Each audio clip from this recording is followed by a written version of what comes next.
Once upon a time, in ancient Egypt, there was a wealthy merchant who owned a magnificent lion. He kept it as a pet, a symbol of his wealth and power.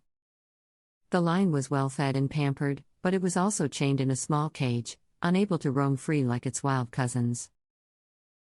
One day, the merchant had to travel on a long journey, and he entrusted his lion to a slave named Ali.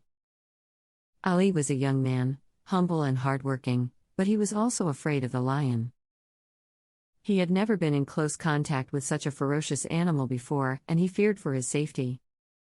At first, Ali kept the lion in its cage, feeding it regularly and cleaning up its mess. He tried to avoid it as much as possible, but he couldn't help feeling sorry for its captivity. The lion seemed to sense his fear, and it would roar loudly whenever he came near. One day, while Ali was sweeping the courtyard, he heard a loud noise. He went to investigate and found that the lion had broken out of its cage. Ali panicked and ran, but the lion didn't attack him. Instead, it followed him like a puppy, wagging its tail and rubbing against his legs. Ali was amazed. He had never seen such behavior in a lion before. He cautiously touched its mane and felt its hot breath on his face. The lion didn't seem to mind. Instead, it licked his hand and nudged him with its head. From that day on, Ali and the lion became inseparable friends. Ali would take it for walks in the garden, play with it, and even sleep next to it.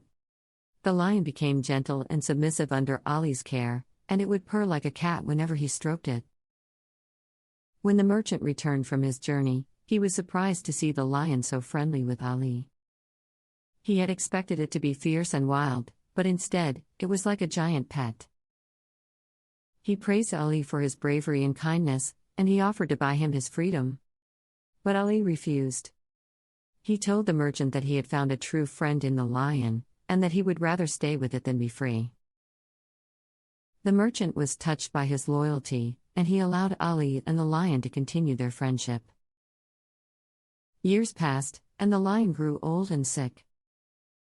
It could no longer walk or play like it used to, and it needed constant care.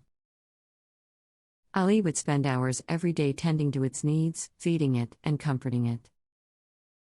One day, when the lion was about to die, it called Ali close and whispered something in his ear. No one knows what it said, but Ali's face lit up with a smile. He hugged the lion tightly and cried tears of joy. When the lion died, Ali buried it in the garden, under a tree they used to rest together. He planted a small flower on its grave, and he would water it every day, whispering words of love and gratitude.